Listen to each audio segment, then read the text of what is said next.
The Serenity, a masterpiece of maritime engineering and a testament to modern luxury, glided across the vast expanse of the Pacific.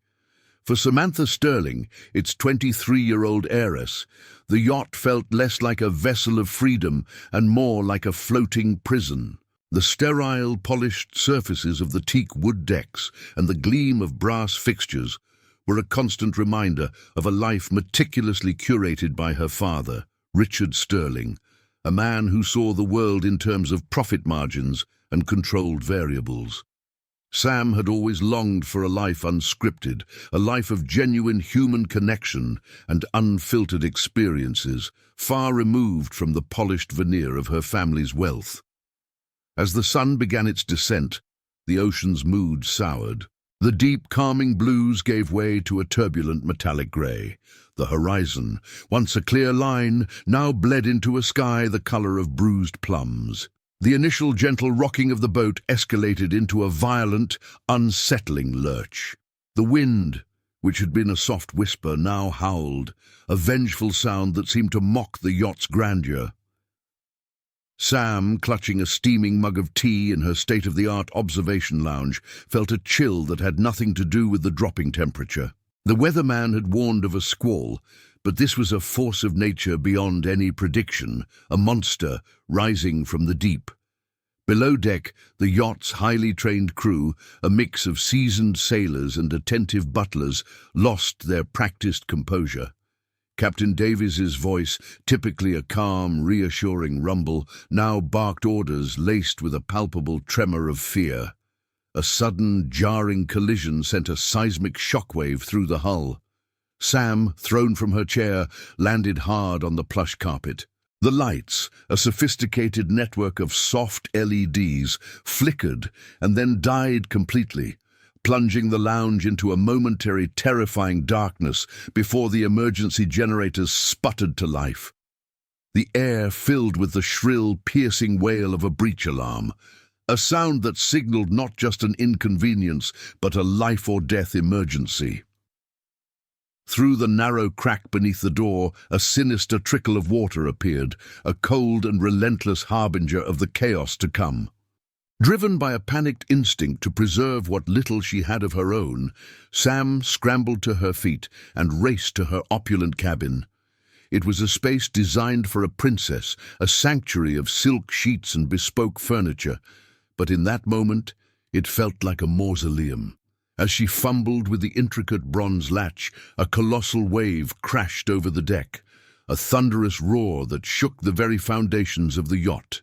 The vessel tilted at a terrifying angle, and Sam was flung violently across the room. The heavy oak door, propelled by the ship's sickening lurch, slammed shut behind her. The ornate silver key, a piece of purely decorative art, flew from its hook and slid into a dark, inaccessible space under the bed. The final click of the latch echoed with a horrifying finality. She was trapped. The cold ocean water began its inexorable climb, a creeping tide claiming her luxurious possessions. It first soaked the expensive Persian rug, then her designer luggage, and then her own skin. She pounded on the door, her screams for help swallowed by the storm's ferocious clamor.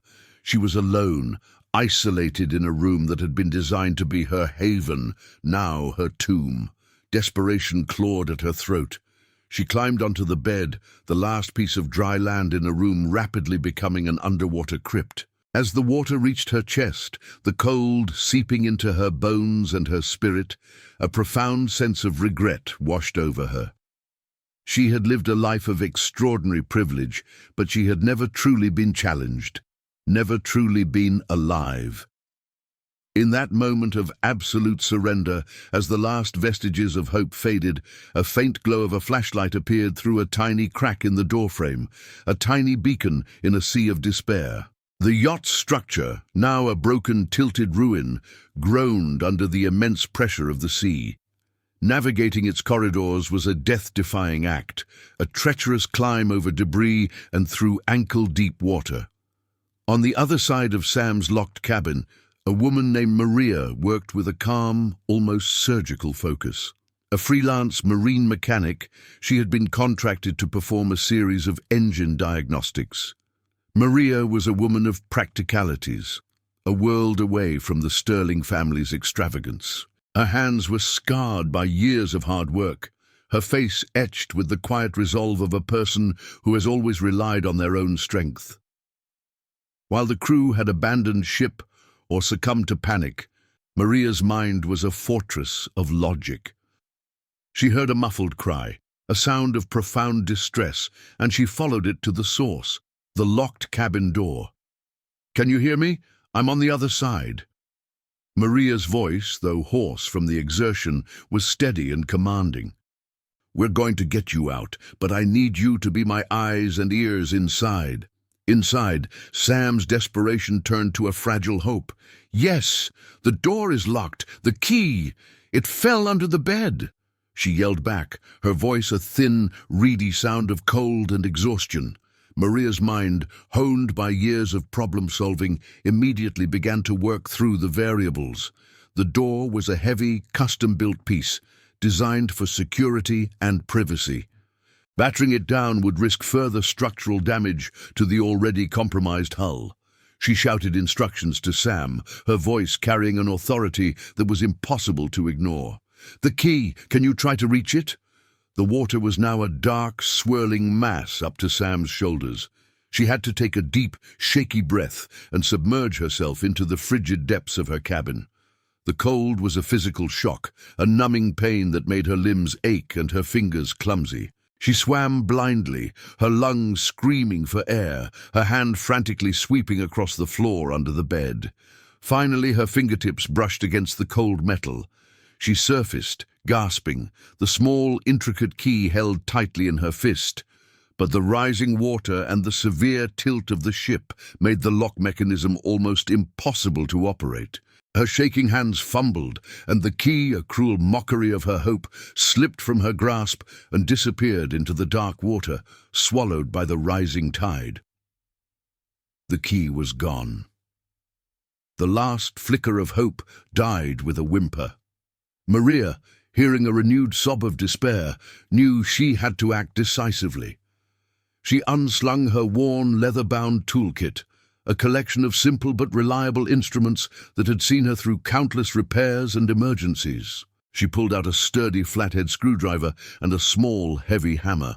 "Listen to me, and listen carefully," she yelled, her voice cutting through the cacophony of the storm. "I'm going to pry the latch. I need you to back away from the door. Do you understand? Stay as far back as you can." With methodical, measured strikes, Maria began the painstaking work of chipping away at the ornate wood surrounding the lock. This was not an act of brute force, but of precision. She was carefully weakening the door's defenses, not to destroy it, but to coax the latch into submission without causing a structural collapse. Inside, Sam watched the water level rise, a silent, terrifying countdown. She huddled in the corner, her eyes fixed on the sliver of light that was Maria's lifeline. Two women, one from a world of unimaginable wealth, the other from a world of hard-won experience, were now united by a single, desperate goal. It was a race against time, and a testament to the unexpected connections that emerge in the face of disaster. The rhythmic chipping and prying of Maria's hammer and screwdriver was the only constant in the collapsing world of the Serenity. Maria's hands were raw and bleeding, her knuckles scraped, but she was a machine of relentless will.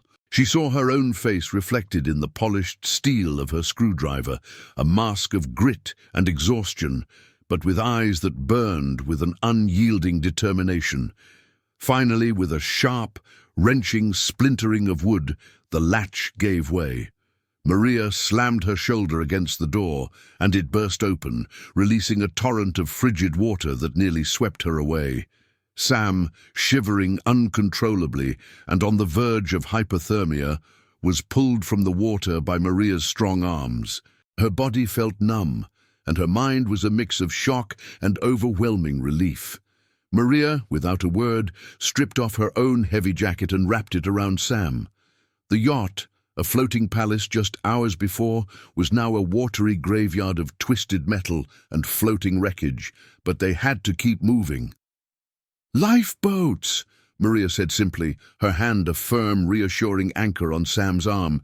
"We have to get to the lifeboats now."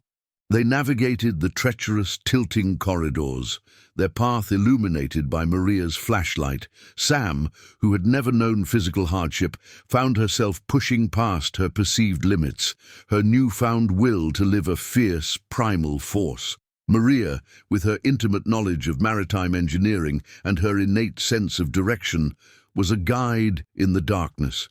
She was the one who spotted a lifeboat, its yellow surface miraculously still attached, though dented and scarred. She was the one who, with a powerful heave and a practiced motion, cut the tangled ropes, her movements a model of efficiency born from years of experience. Together, they heaved the lifeboat into the churning, furious sea. It was a terrifying moment, the small vessel a fragile speck against the monstrous waves, but they climbed in, two women from different worlds now bound together by a shared ordeal. As the Serenity sank beneath the waves, a final, sorrowful gurgle, Sam watched her entire world disappear into the abyss. The life of comfort, the gilded cage of her existence, was gone. Days later, a weathered fishing trawler from the California coast spotted their small lifeboat. The fishermen, with their tanned, kind faces and calloused hands, pulled them aboard, giving them warm blankets and hot coffee. As they sat on the deck, watching the vast, calm ocean, the sun finally breaking through the clouds, Sam turned to Maria. The mechanic's hands were bandaged, her face streaked with grime and exhaustion, but her eyes held a quiet, unshakable strength. "Thank you," Sam whispered, her voice thick with an emotion she had never truly felt before. "You saved my life. I don't know how I'll ever repay you." Maria just offered a small, weary smile, her gaze fixed on the horizon. "We helped each other," she said, her voice soft but firm. "That's what people do when they're in a bad spot." For Sam, those simple words resonated more deeply than any of her father's grand gestures of wealth or power. The storm had stripped everything from her, her home, her safety, her gilded life, but in doing so, it had given her something infinitely more valuable. The realization that true worth lay not in what she had, but in who she was and who she was capable of becoming. Her journey had not ended with the sinking of the Serenity. It had just begun, forged not in luxury, but in the heart of a shared struggle and the profound, life-changing connection with an unlikely hero.